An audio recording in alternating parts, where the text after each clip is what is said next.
Good morning, my name is Sarah Berland.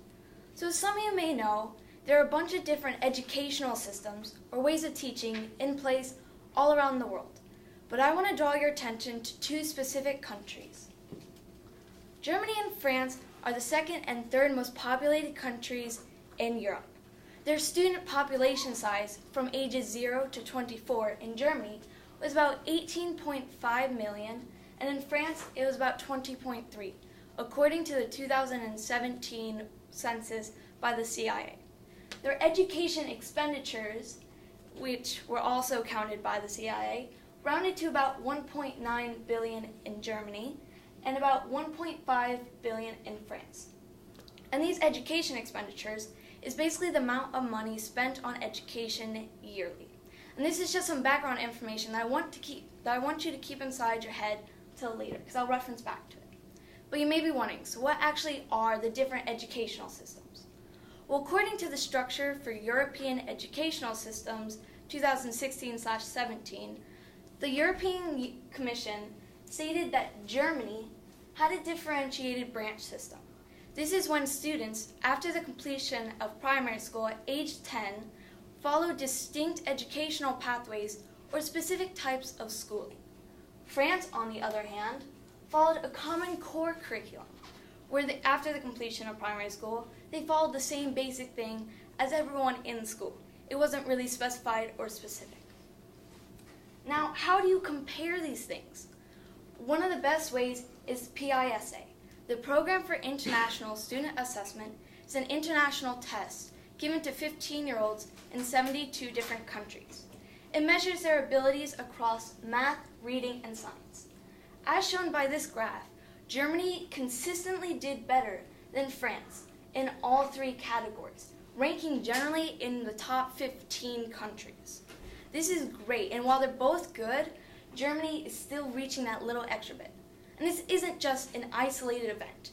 If we go back to the last test, well, the last test before the 2015 one, the 2012 PSA, Germany scored 16th in math, 20th in reading, and 12th in science, compared to France's only 25th, 21st, and 26th. From this data, one can assume and conclude that Germany's differentiated branch system is preparing students more effectively and efficiently for these kinds of tests. So I would recommend to France to adopt this kind of system so that their students can achieve higher academic success. But you may be wondering, how is this related to me? I don't live in France, I don't live in Europe, I don't live in Germany. I don't live anywhere near them. However, the United States follows a similar core curriculum program to that of France. And if we look at the scores for the United States in the last test, they didn't rank anywhere close to the average and for math, and for reading and science, they were just barely above.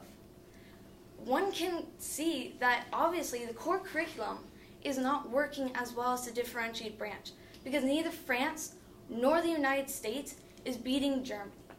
So I wouldn't just recommend to the France to adopt this new system. I would also recommend to the United States that maybe they should try this out and see what kind of success they gain. What questions may you have? Thank you.